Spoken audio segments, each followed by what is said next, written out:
राजस्थान के एक छोटे से गांव में एक किसान रहता था। उसका नाम था मोहन। उसके पास न बड़ी जमीन थी, न ट्रैक्टर, न पैसा। बस दो बैल, एक टूटा हुआ कुआं और मिट्टी से प्यार करने वाला दिल। गांव वाले कहते थे, मोहन पागल है, इतनी मेहनत करके भी हर साल घाटा खाता है। लेकिन मोहन हमेशा मुस्कुराकर कहता, मिट्टी कभी धोखा नहीं देती, बस उसे समझना पड़ता है। उसकी सबसे बड़ी खासियत थी, वह अपनी फसल से बात करता था।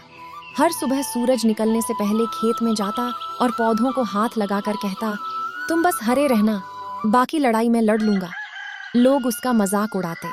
एक साल गांव में ऐसा सूखा पड़ा कि तालाब सूख गए, पेड़ों के पत्ते झड़ गए और खेतों की मिट्टी पत्थर जैसी हो गई। कई किसान शहर चले गए, कुछ ने अपनी जमीन बेच दी। मोहन के घर में भी खाने के लिए बस 2 मुट्ठी गेहूं बचा था। उसकी पत्नी सीता बोली, अब छोड़ दो खेती, मजदूरी कर लेते हैं। लेकिन मोहन उस रात खेत में अकेला बैठा रहा। आसमान में बादल नहीं थे, फिर भी उसकी आंखें भीग रही थीं। तभी उसकी नजर खेत के बीचों बीच खड़े एक पुराने बरगद पर पड़ी। वह पेड़ उसके दादा ने लगाया था। दादा कहा करते थे, जिस दिन मिट्टी मरने लगे, उस दिन पेड़ों से पूछना कि उसे कैसे जिंदा रखना है। अगली सुबह मोहन ने एक अजीब काम शुरू किया।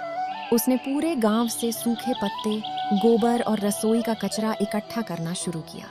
लोग हंसने लगे, अब कचरे से खेती करेगा, पागल हो गया है। लेकिन मोहन रोज खेत में गड्ढे खोदता, उनमें पत्ते और गोबर डालता और ऊपर से मिट्टी ढक देता। धीरे धीरे पूरे खेत में छोटे छोटे ढेर बन गए। बारिश अभी भी नहीं आई थी, लेकिन मिट्टी की खुशबू बदलने लगी थी। एक दिन उसका छोटा बेटा चिंटू बोला, बाबा, ये खेत फिर हरा होगा क्या? मोहन मुस्कुराया, हरा नहीं बेटा, ये खेत फिर गाना गाएगा। 3 महीने बाद आसमान में पहली बारिश हुई। गांव के बाकी खेतों में पानी बहकर निकल गया, क्योंकि मिट्टी सख्त थी। लेकिन मोहन के खेत ने पानी पी लिया। कुछ ही दिनों में उसकी जमीन पर छोटे छोटे हरे पौधे उग आए। ऐसा लग रहा था जैसे सूखी धरती पर किसी ने हरी चादर बिछा दी हो। गांव वाले हैरान रह गए। जहां बाकी खेत बंजर थे, वहां मोहन के खेत में जीवन लौट आया था। लेकिन असली चमत्कार अब भी बाकी था। एक रात भयंकर आंधी आई। तेज बारिश और तूफान ने कई खेत बर्बाद कर दिए। फसलें टूट गईं, पेड़ गिर गए। सुबह गांव वाले रो रहे थे। मोहन डरते हुए अपने खेत पहुंचा। लेकिन उसने जो देखा, उसे देखकर उसकी आंखें भर आईं। उसके खेत के पौधे झुके जरूर थे, मगर टूटे नहीं थे, क्योंकि मिट्टी नरम थी। जड़ों ने जमीन को मजबूती से पकड़ रखा था। उस दिन पहली बार गांव के बूढ़े किसान मोहन के पास आए और बोले, हमें भी सिखा दे, मिट्टी को जिंदा कैसे करते हैं। मोहन ने कोई बड़ा भाषण नहीं दिया। वह बस मिट्टी उठाकर बोला, खेती बीज से नहीं, मिट्टी से शुरू होती है। धीरे धीरे पूरा गांव बदलने लगा। लोग खेतों में पेड़ लगाने लगे, सूखे पत्ते जलाने की बजाय खाद बनाने लगे, कुएं फिर भरने लगे।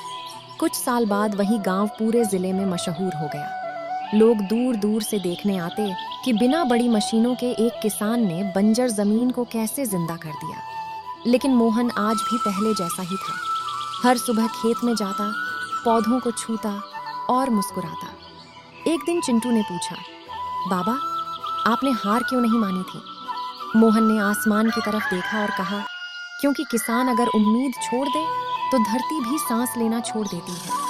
सालों बाद जब मोहन बूढ़ा हो गया, तब भी लोग उसे मिट्टी वाला किसान कहते थे। उसके मरने के बाद गांव वालों ने उसके खेत के बीचों बीच एक पत्थर लगाया, जिस पर लिखा था, यहाँ वो किसान सो रहा है जिसने मिट्टी को फिर से जीना सिखाया। और आज भी जब पहली बारिश उस खेत पर गिरती है, तो मिट्टी से एक अलग खुशबू आती है।